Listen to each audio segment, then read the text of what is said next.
Welcome to top stories from الكرامة news service, and we'll start from the last updates in Libya.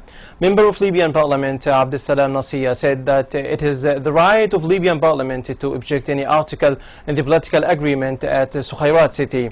He added that to cancel the 8th article of the political agreement doesn't invalidate the agreement. He mentioned also the amendments should be in the political agreement. British Embassy in Libya officially appointed Agustin Marouzi as the advisor of the Information Office for the Libyan Unity Government headed by Sarraj. Diplomatic sources in the embassy said that Marouzi will establish an information office for the Libyan Unity Government to supervise the official statements. Human rights, security, immigration, fighting radicalism, Libya. These are items on the agenda of the 26th African Union Summit in Addis Ababa that attended by Foreign Minister Paolo Gentiloni. The African Commission on Human Rights and People's Rights is supported by the African Court on Human and People's Rights, which is set out to interpret the law and conduct judicial activities. The African Year of Human Rights will be dedicated to deeply discuss the Libyan crisis. President Barack Obama said the United States would tackle the Islamic State group beyond Iraq and Syria if necessary, as he signaled an increased focus on Libya. Amid fears that a power vacuum in the North African nation has provided fertile ground for Islamic State to grow, Obama convened his National Security Council to discuss the issue.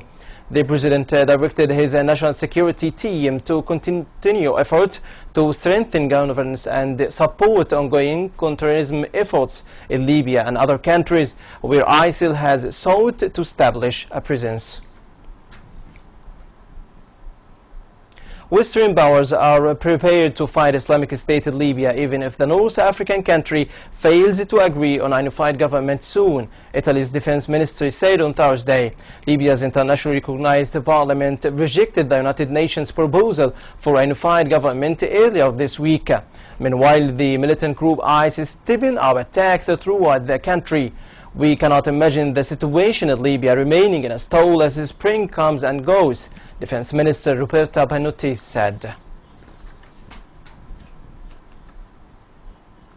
The head of NATO said on Thursday that the United States has requested the alliance help in fighting Islamic State in the Middle East by providing surveillance planes called the Airborne Warning and Control System.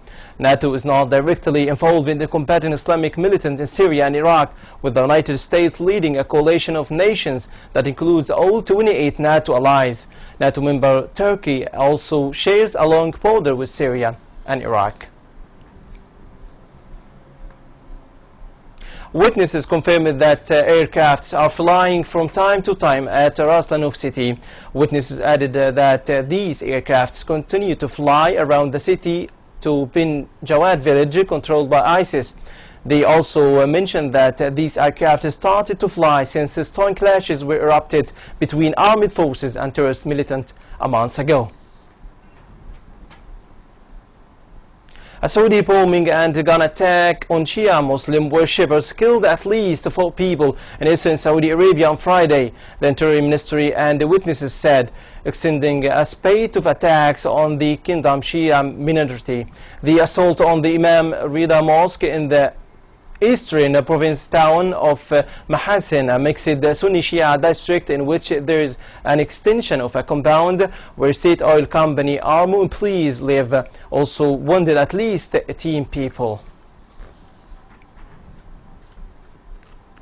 The Israeli Air Forces targeted a Hamas military training facility in central Gaza overnight in response to a rocket attack, the army said. A rocket was fired from the Gaza Strip Sunday night and struck southern Israel with no reports of casualties or damage. The Israeli Defense Forces said on its official Twitter account. About 30 rockets fired from the Palestinian enclave controlled by the Islamist group Hamas have struck Israeli territory since the end of the Gaza war in 2014, according to Israeli army. UN envoy Staffan de Mistura opened the talks by meeting the Syrian government's delegation on Friday afternoon.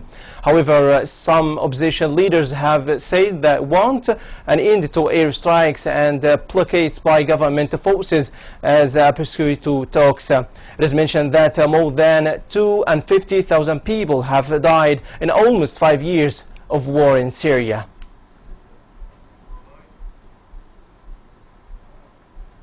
That's a wrap of our top stories. For much more, you can check our website www.watanelkarama.tv. Thanks for being with us. See you next time. Until then, leave you in the care of Allah. Best regards.